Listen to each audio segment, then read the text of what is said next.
I was returning home from an enjoyable Sunday afternoon of golf with my buddies. I'm a normal guy. I love my wife and kids without question. I've been married to Olivia for 22 years and have two great kids, twins, Jess and Mike, who are attending a local university and living together on campus. I've been employed by the same company for over 20 years. I'm a respected and valued employee. Olivia and I have a great circle of friends. I thought I had my life under control. Sadly, I was becoming increasingly worried about my home life with Olivia. Over the past 2 years, but especially during the past 12 months since the departure of Jess and Mike, Olivia had changed. Gone was the happy, vivacious, and loving woman that I had married. She had been replaced by an icy, secretive, and distracted person. While our social life continued to a degree, physical intimacy had largely ceased. Weekday mornings centered on preparations for work. Conversations, if any, were perfunctory. My attempts at reigniting our marriage through date nights, flowers, weekend getaways, compliments, and the like had been largely unsuccessful. They were politely acknowledged, but not enthusiastically embraced. I arrived home and entered the house from the garage. The first worrying sign was that Olivia was sitting at the dining room table with nothing but a bottle of wine, 2 glasses, and a sheet of paper. We greeted one another and she asked if I had time for a quick chat. I said that I'd get changed and return in a few minutes. I went to the bedroom, got out of my golf gear, changed into some casual clothes, turned on my phone's recorder, and returned to my wife. She had poured me a glass of wine. I could see that Olivia's level of anxiety was extreme. Olivia had rehearsed her speech over and over. Her plan and the associated strategy had its genesis about a month ago, and since then, it had been further developed and refined. She knew that I would not take her announcement well, but I was a trusting, simple, and loving man who had never denied her anything. Today's discussion would test my commitment to her. Olivia was confident that if she held her course, her future as a 21st century woman would be assured.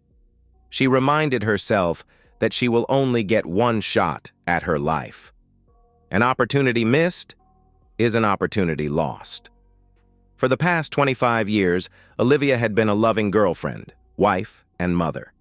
Now, with the children gone, it was time to embark on the next phase of her life.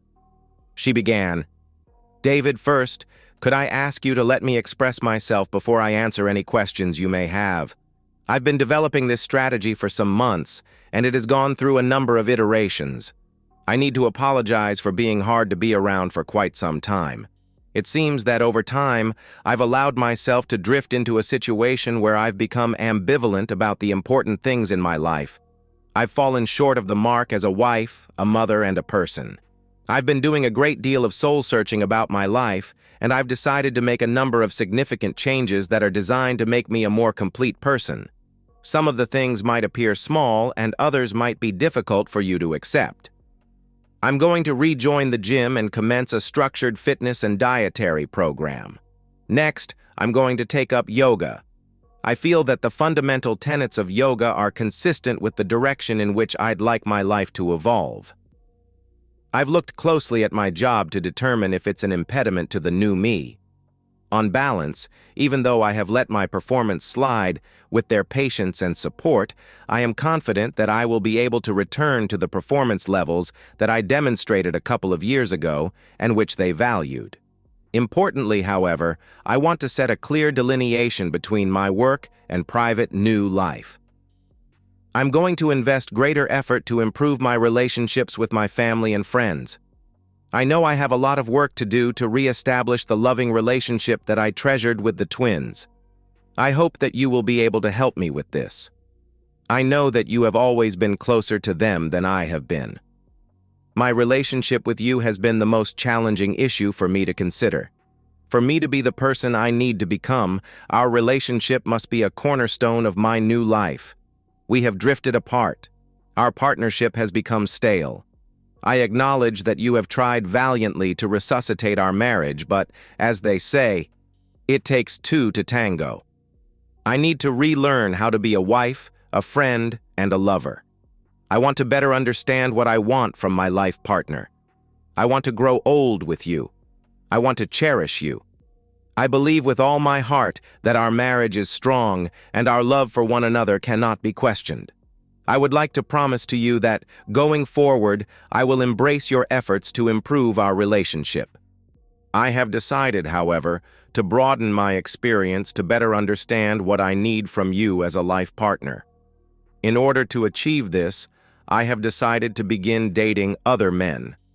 This will enable me to experience the full range of emotional and physical feelings that I need to rebuild our life as husband and wife. I need to relearn how to give and receive emotional and physical stimuli. I understand that this will likely cause you some unhappiness, but please be assured that my intentions are just as I have expressed. I want us to be the best couple we can be. David, I know that you are a black and white kind of person, but I beg you to see this, at least in part, from my perspective. I need you to understand that between the black and white, there are shades of gray.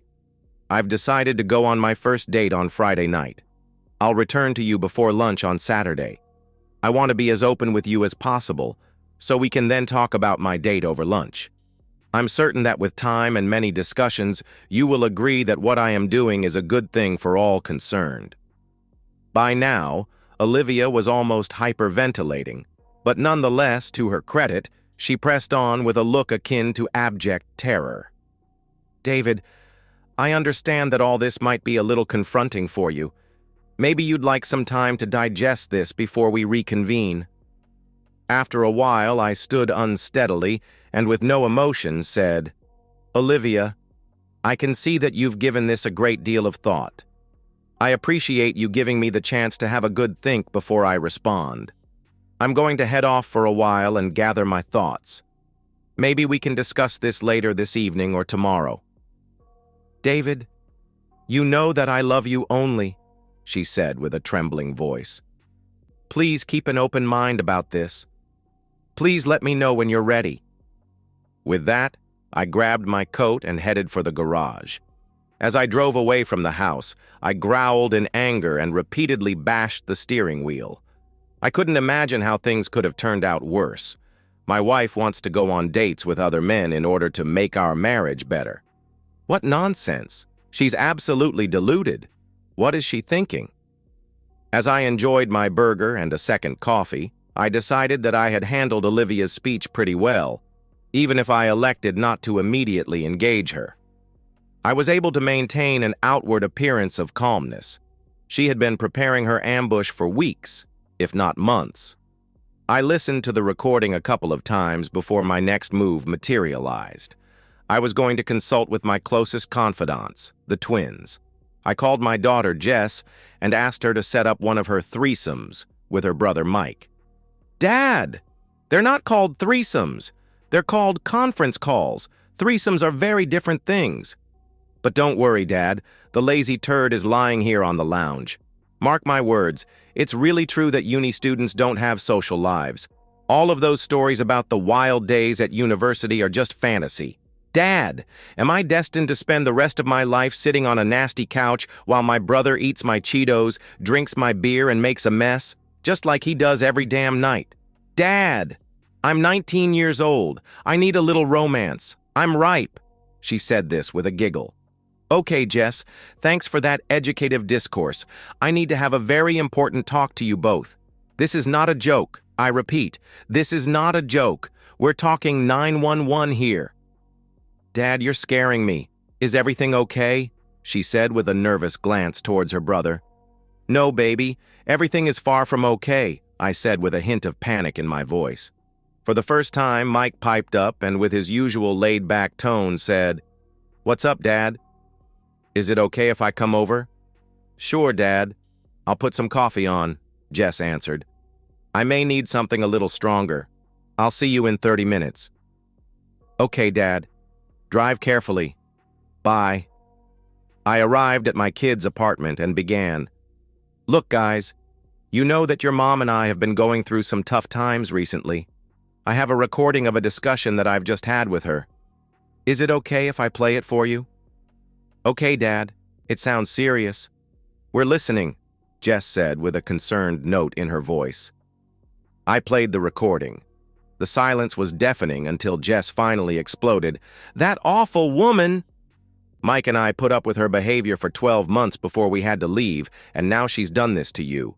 Ignoring how she treated us, she's been disrespecting you for years, and now she's hurting you deeply and expects you to roll over and enjoy it. How stupid does she think you are? Right now, sweet cheeks, I don't know how stupid I'm supposed to be. As you would expect, you guys were my first call, my only call. Maybe we can kick this around a little and figure out what I should do. I need your help. Throughout these preliminaries, Mike didn't say too much. He's always been the strong and silent type. He's sharp as a tack, and people tend to hang on his every word. Unlike his sister, who is breathtakingly volatile, Mike thinks twice and acts once. I was often amazed at how my twin children could be so utterly different, but so wonderfully compatible. I loved them so much. Just now, and despite the absolute mess that my life was becoming, I couldn't help but marvel at the type of people they were turning out to be. I looked at them both and somehow felt a little calmer. I was brought back to the conversation by Jess, who by now was incandescent with rage. She was prowling back and forth across the lounge room like a panther. Her eyes were on fire. Dad, pay attention. We're behind the game. We're 15 points down in the first quarter. Darn! Dad! We may be in the second quarter. We've got to catch up. It sounds like Mom's been planning this for weeks, if not months. She's got some guy in the wings and she's trying to justify her actions with him if she isn't already seeing him. Friday night is our go hard or go home moment. Okay, that's why we're talking, I exclaimed defensively, my hands in the surrender position. While Jess was recovering from her initial barrage, Mike quietly asked, Dad, are you okay? No, Mike. No, I'm not. While I may have seen something like this coming for a while, it's kind of surreal to see it arrive. I get the feeling that I'm losing her, or I may have already lost her. Your mom wouldn't have made her speech without considering the likely consequences. Have you had any thoughts about where to from here? Mike asked. Yeah, I've started to sketch it out, but you guys are a lot smarter than me. You've both got school smarts and street smarts. Jess saw an opportunity to jump back in. Too right, Daddy-o. It'll be 3 against 1. We're the 3 amigos. She won't stand a chance. She'll never see it coming. Okay, Ninja Girl, I love you more than donuts, but you need to take a chill pill, I said. Jess jumped into my lap and gave me a big hug. Meanwhile, Mike calmly mused almost to himself.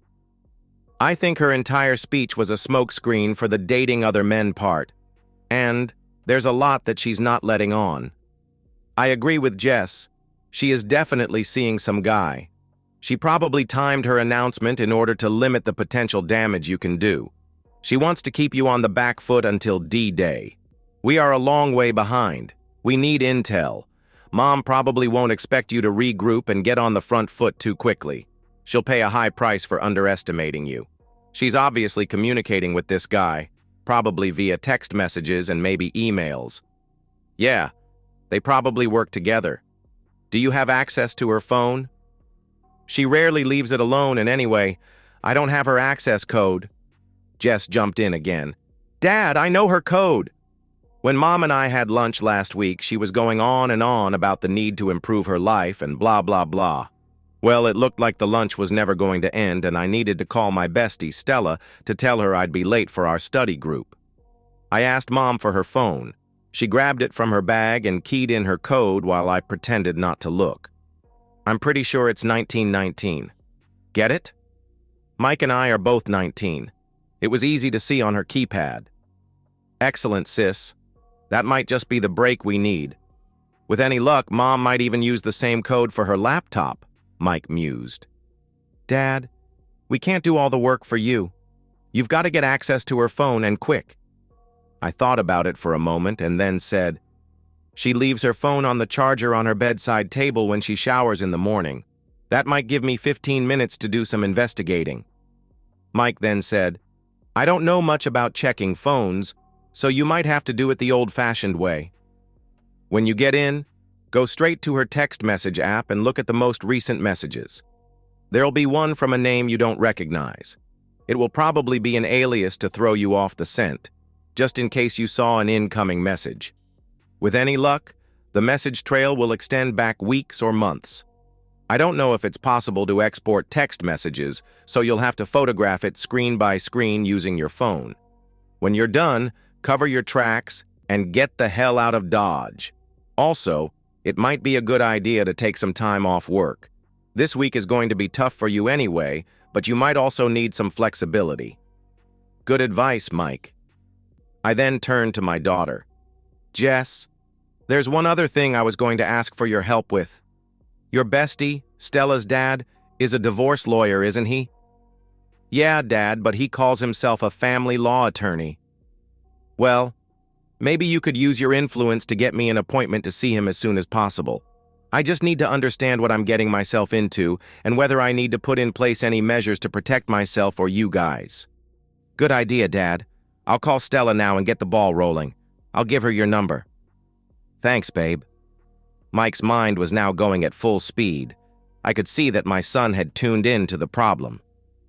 Dad, when you get home, you might let Mom know that you're not willing to be in a marriage where she dates other men. She'll be expecting pushback from you, and she'll have a well-prepared defense. Just listen to what she has to say. Don't forget to record the conversation. Try and be calm and measured. Make strong eye contact. Try not to show emotion. If you want to send her a strong message, move into the guest bedroom. She won't expect that. I was trying to write down each of my son's suggestions. Don't let her know that you've taken the week off. Tomorrow morning, after you've checked her phone, it might be good if you leave the house immediately. She'll be expecting to see you for breakfast and will be keen to gauge how you're taking her announcement. That might throw her off a little more. Go home after she leaves for work. You can sit down with a coffee and a piece of toast and look at the text messages. Take your time. She'll probably try and talk to Jess and me. I think we should ignore her. The lawyer will want a copy of the texts if there's anything of interest. During the coming week, Mom will want to be the perfect wife. She's going to butter you up. It's going to be a full court press. Just rebuff her. Make it clear that her behavior is unacceptable.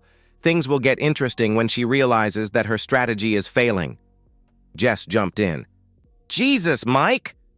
Where do you get all this from? Are you basically a closet relationship counselor or just a sneaky person?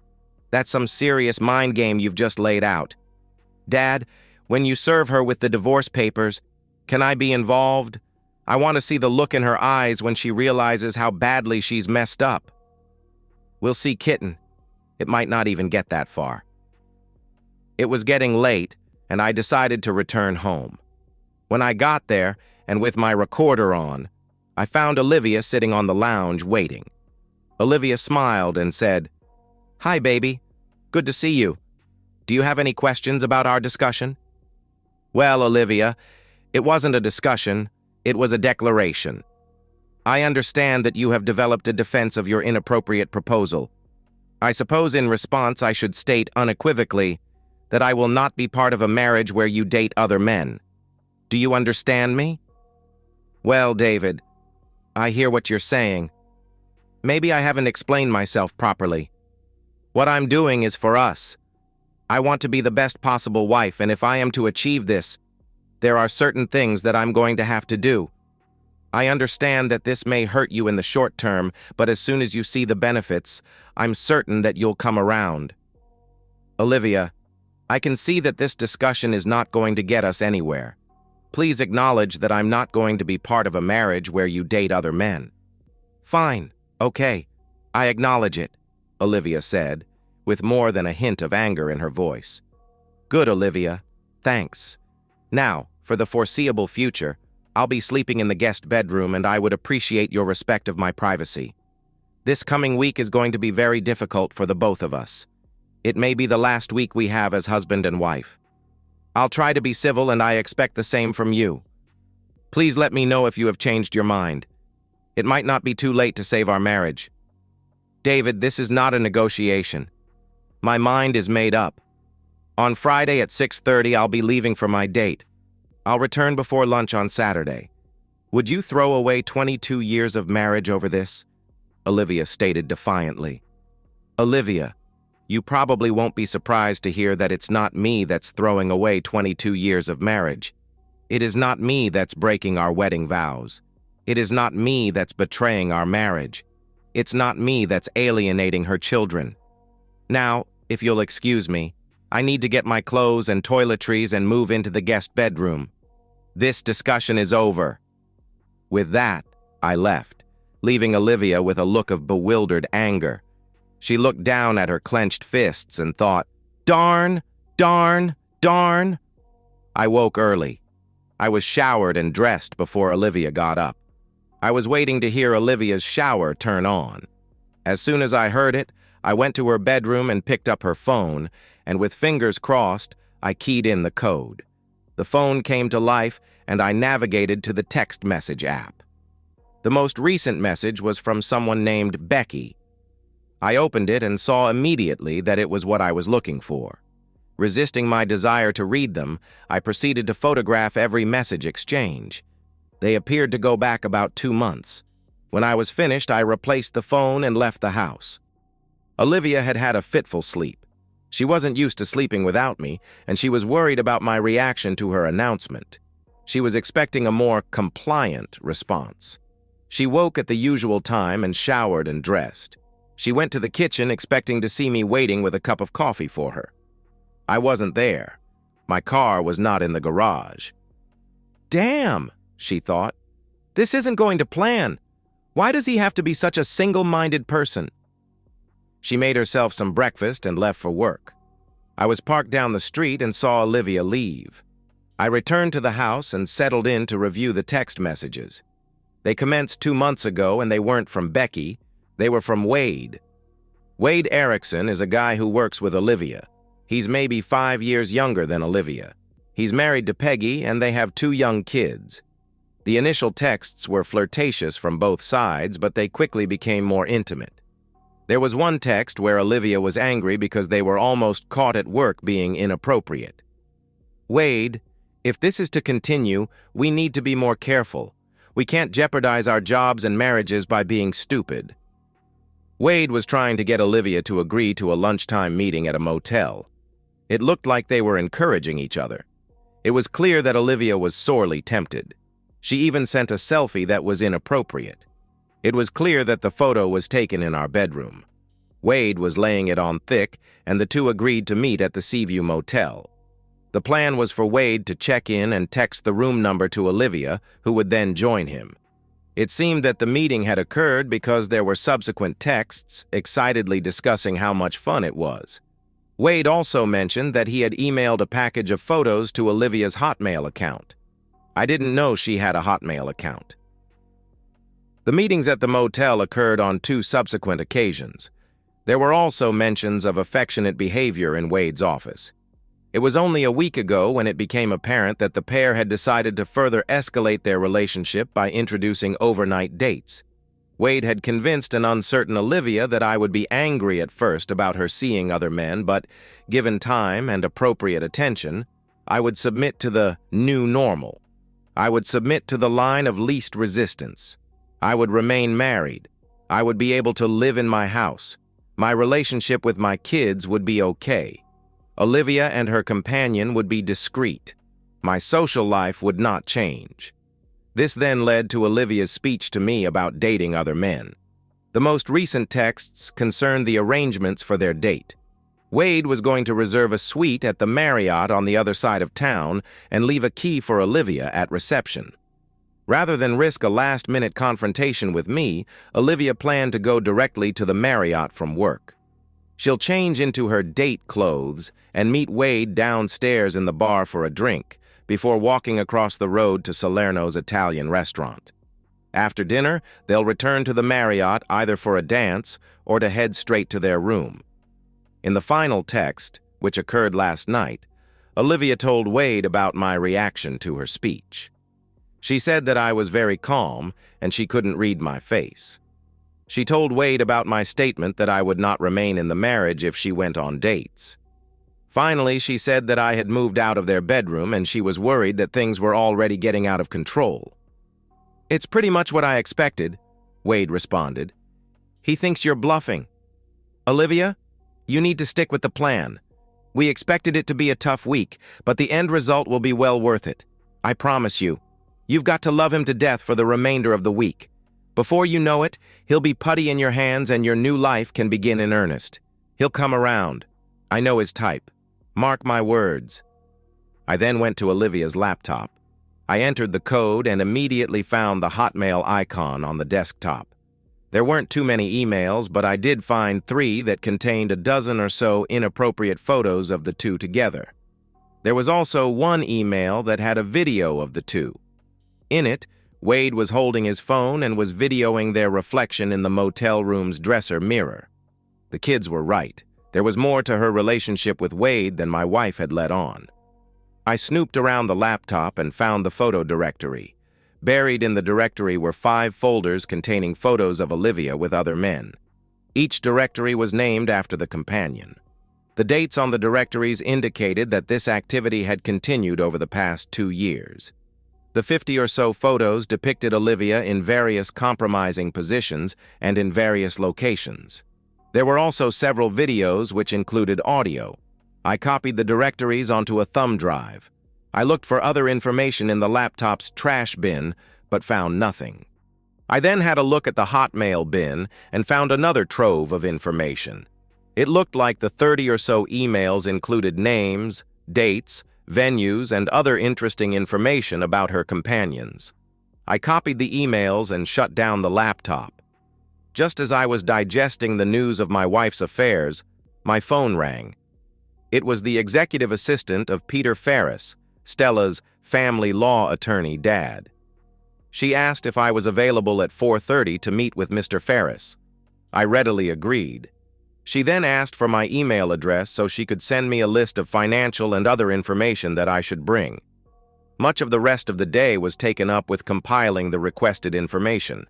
I also included a copy of everything else that I had found. I then texted Jess and Mike offering an update. They phoned back quickly and I provided an overview of their mother's multiple affairs. I mentioned the photos and videos. I thanked them both for their advice and said that accessing Olivia's phone and laptop turned out to be simple. I also mentioned that I was seeing Peter Ferris later that day. "So, what are you going to do, Dad?" Jess asked, obviously shocked and saddened by the news.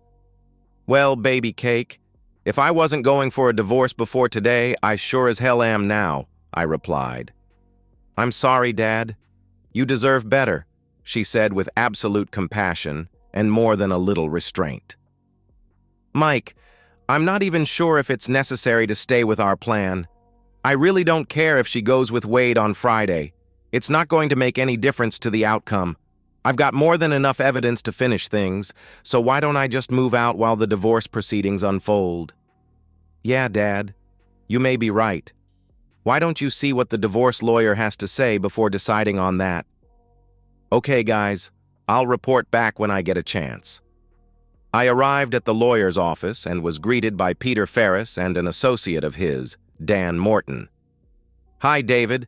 Great to see you. I suspect this is not a social visit. I hope you don't mind Dan joining us. He's the sharpest divorce lawyer we have. He reminds me of me 20 years ago when I had more hair and a smaller belly. Nowadays, I'm here just to make the place look good while Dan does the heavy lifting."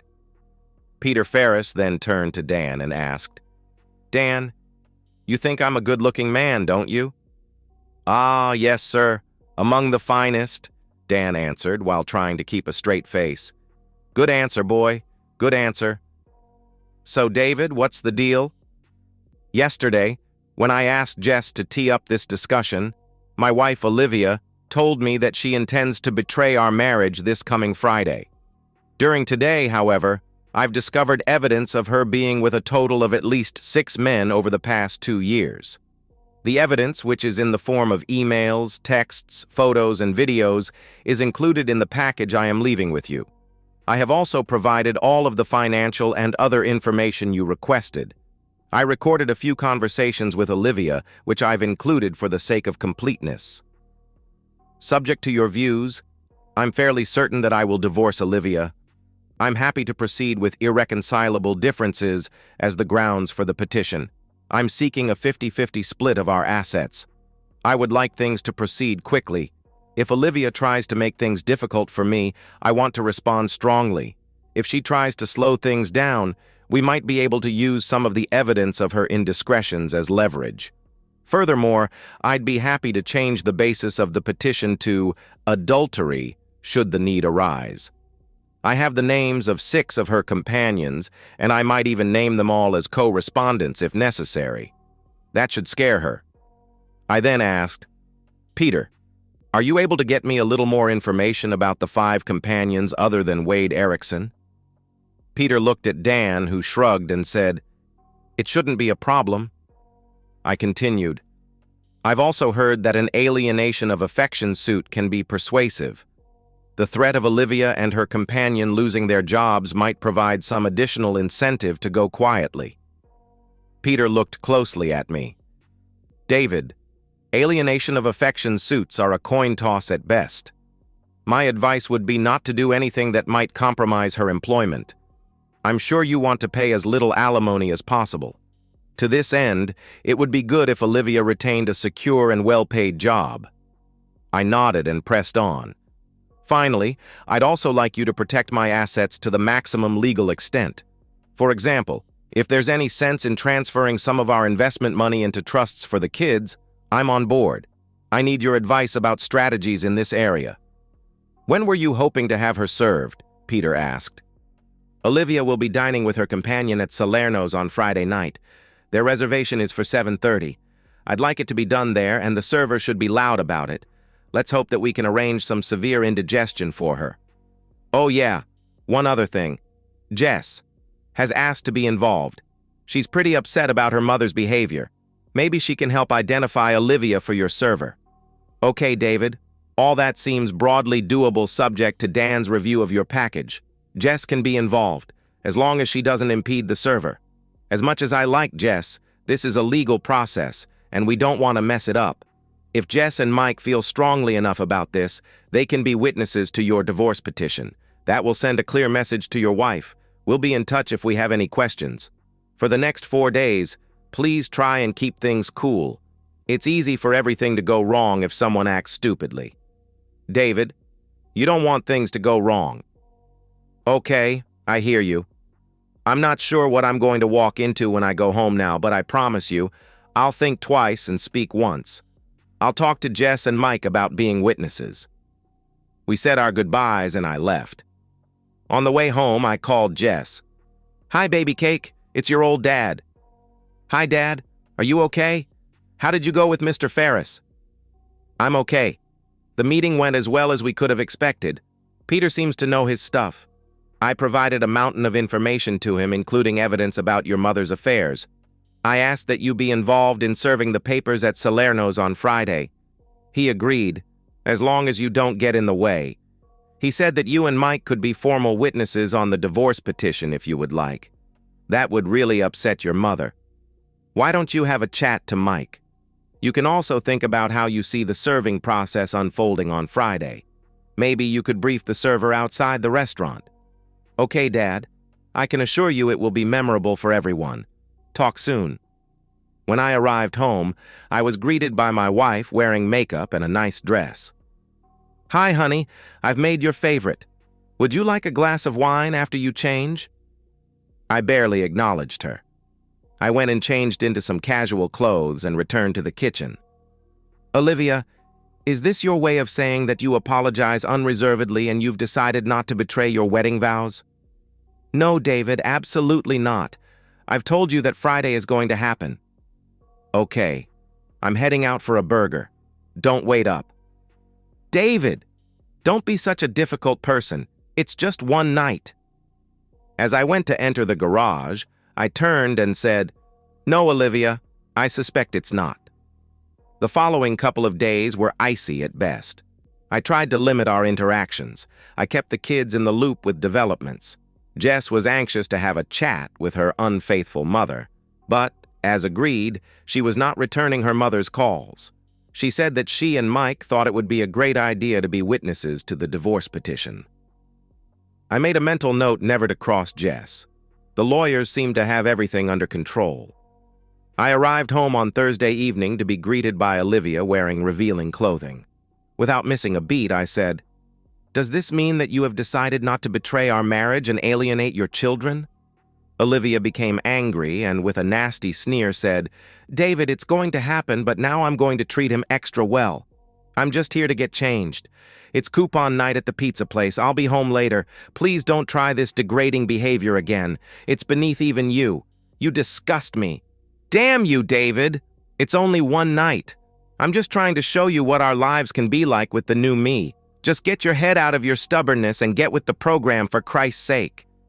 "Sure, Olivia. One night this week, but how many in the future?" To be perfectly honest, I'd be much happier if I could have backed the beautiful, kind, and considerate woman I married and not the deceitful, dishonest person standing in front of me. Make sure you get tested for health issues after your actions. I'm getting paternity tests done on the twins next week. Forget you, David. Mark my words, you'll regret your childish behavior. This is our future you're fooling with. I changed and went to a cafe for a snack before going to the movies. I arrived home to a dark house. On Friday morning, I was up early again to copy Olivia's recent texts and head out the door before she was out of the shower. Olivia entered the kitchen, not really expecting me to be there. She was becoming increasingly apprehensive about her plans. Nothing was going the way Wade had predicted. Even her children were not returning her calls. Things had turned to total chaos. It was clear that she had underestimated my determination. She reflected on our marriage of 22 years. It was never her expectation that my intransigence would lead to terminal problems with our marriage. She had no option other than to proceed with Wade's plan. She dressed for work and took her date night clothes with her. I returned home after I saw Olivia's car leave. I made a cup of coffee and looked at Olivia's most recent text message to Wade. She was almost frantic.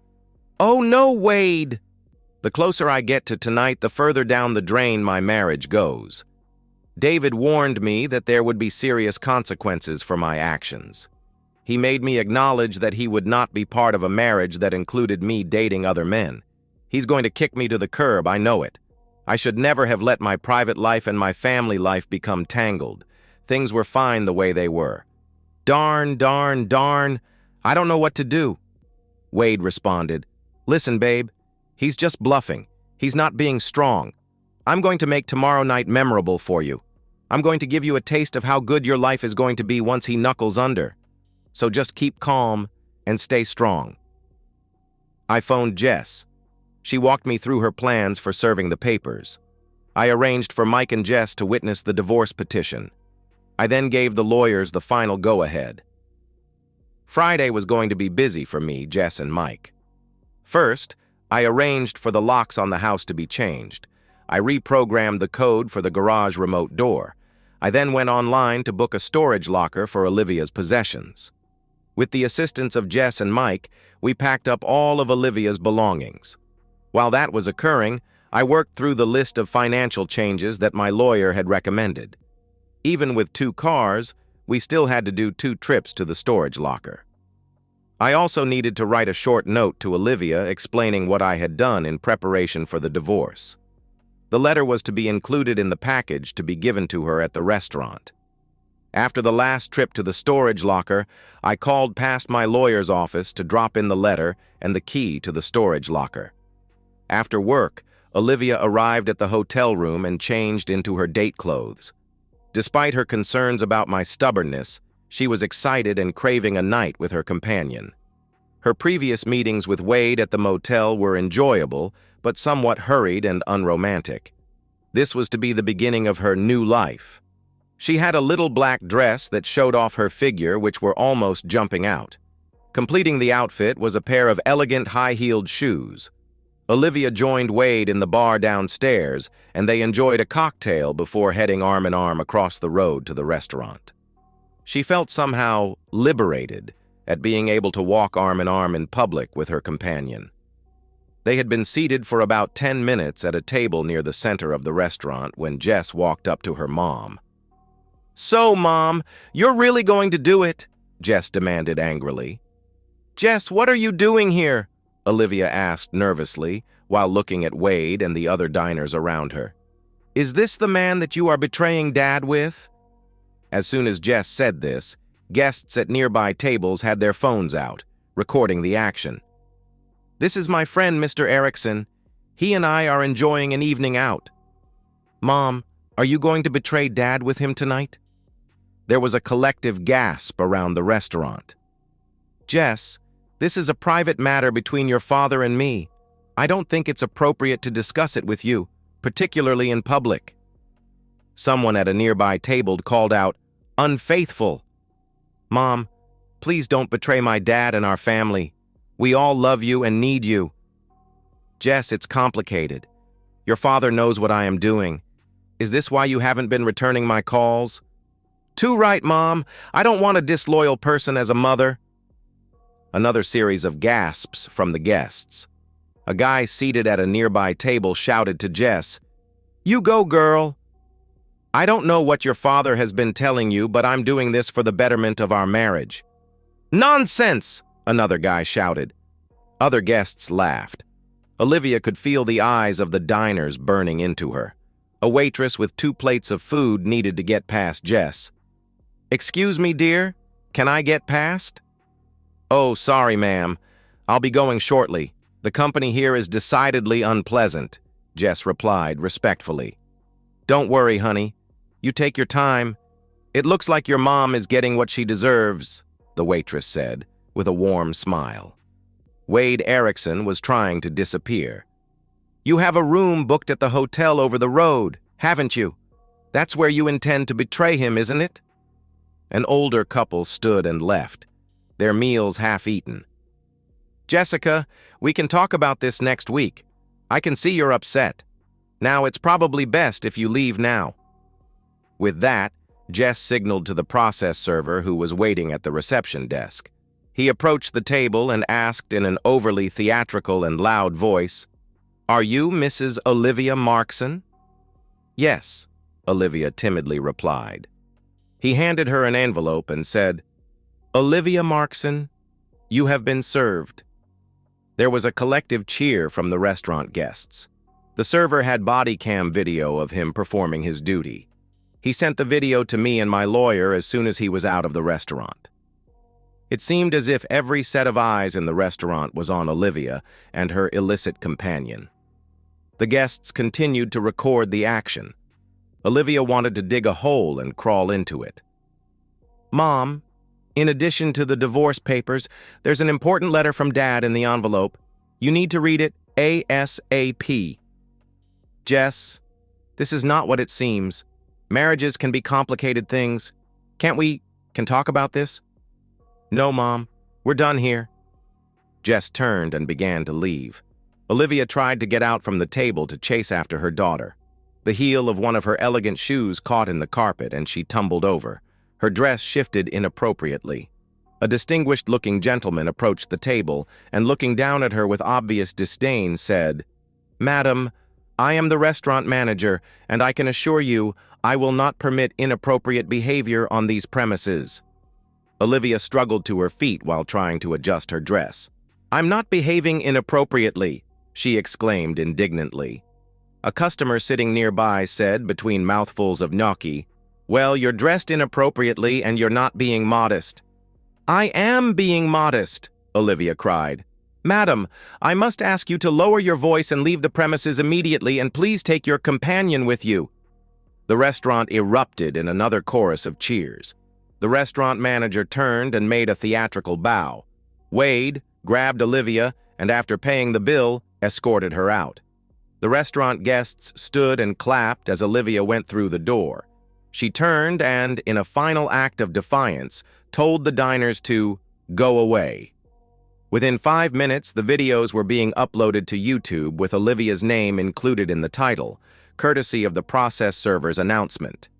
Outside the restaurant, a frantic Olivia told Wade that she needed to go home to sort out this mess. She foolishly assumed that I would be waiting for her. They went back to the hotel room where Olivia changed out of her dress and into her casual gear. The evening was ruined. The commencement of her new life was ruined. It had turned into a complete disaster because she had totally underestimated me. In reality, Olivia had no idea how much she had underestimated me. She arrived at home only to find the house dark, and her key didn't fit the lock. She called my cell and I answered. "David, what have you done? My keys don't work." "Olivia, Jess asked you to read the darned letter from me." I then hung up. Olivia sat on the front step and opened the envelope.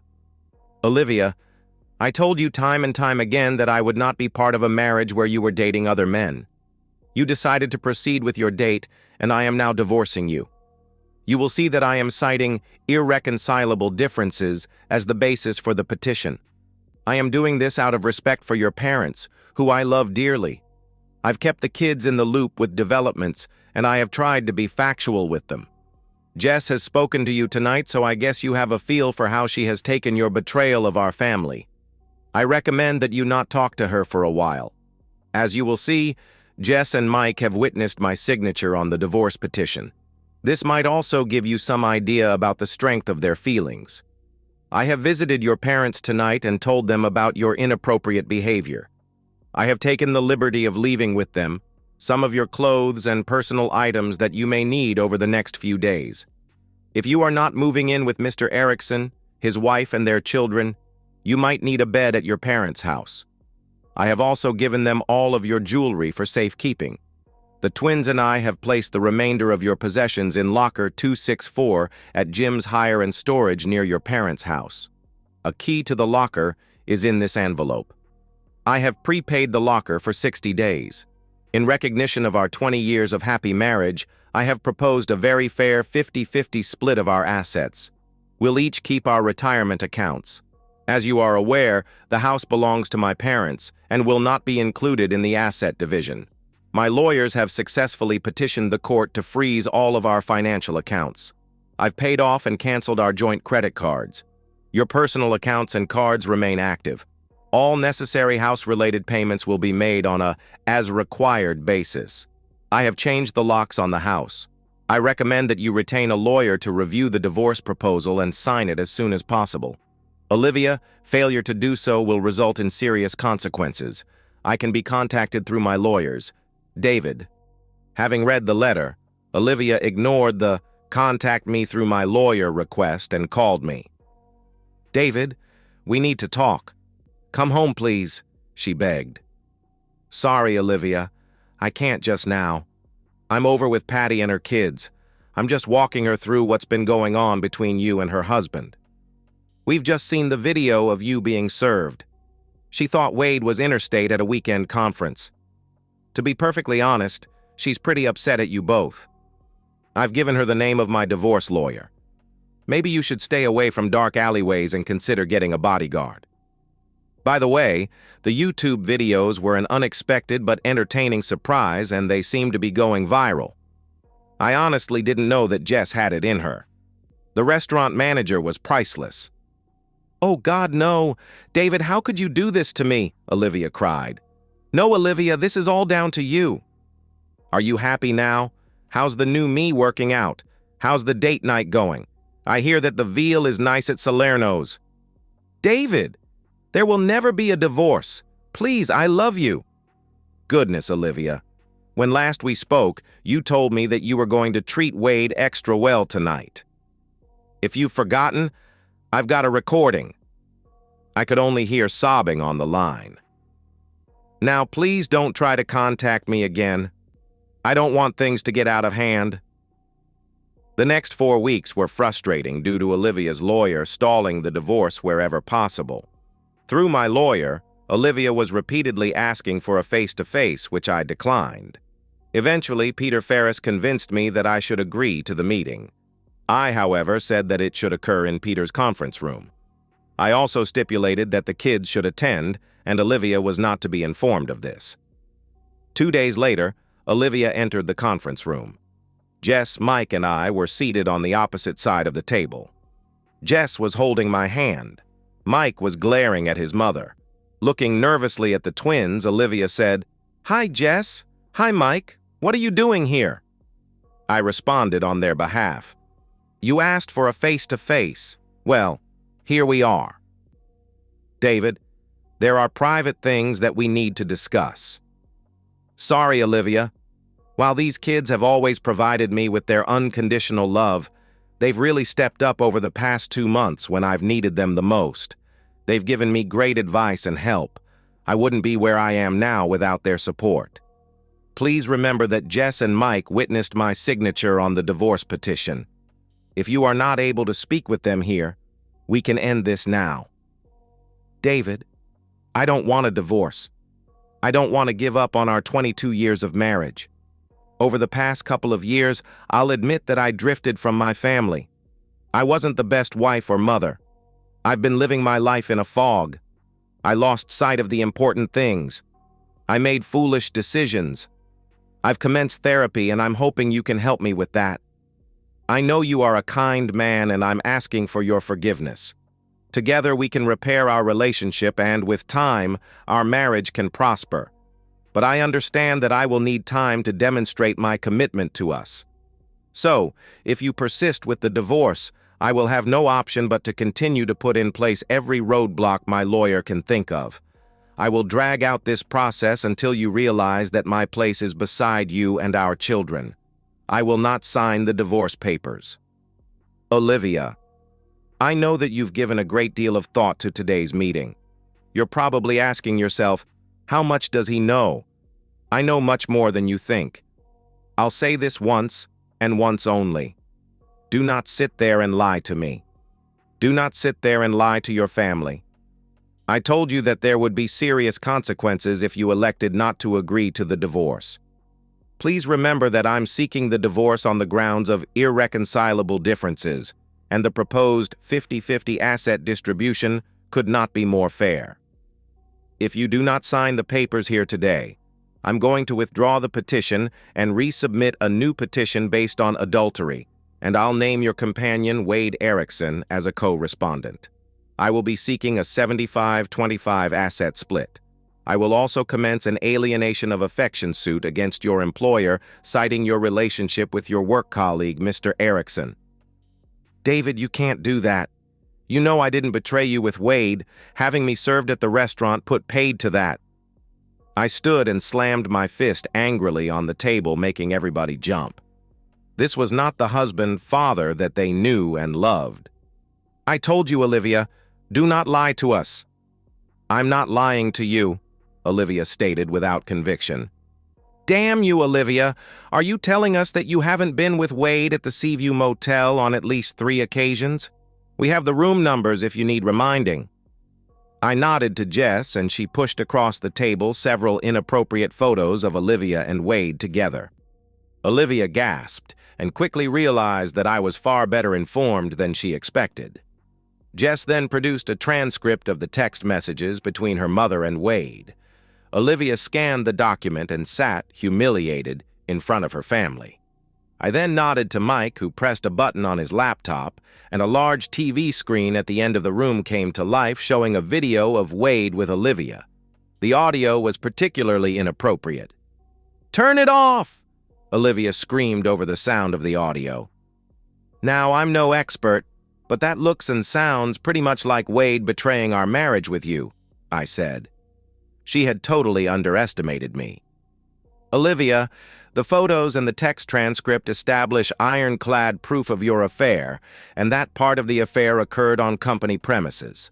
Your text message confessions of inappropriate behavior in the office will not sit well with your employer. Put simply, if I commence the alienation of affection suit, your job is toast. Your professional and personal reputation will be in tatters, although your performance on YouTube has probably already done that. Jess, how many views have the various videos had? About 1.3 million, Dad. Mom's beating the Pope, Jess responded excitedly. But, Olivia, it isn't all bad. Jess, Mike, and I don't know how many affairs you've had over the past 22 years, but we are aware of 6, including Wade. Initially, I was keen to name each of those companions as co-respondents in my adultery petition, but Mike talked me down on that. We've got plenty of photos if you're interested. We don't understand why you're so keen on having a photographic record of your actions, but you've certainly made things easier for us. Olivia stared down at the conference room table. Jess pushed across a one-pager providing details about each companion, including the names of their employers, wives, and children. It seemed to Olivia that her family knew more about her companions than she did. Oh, and Olivia, this document is a little out of date.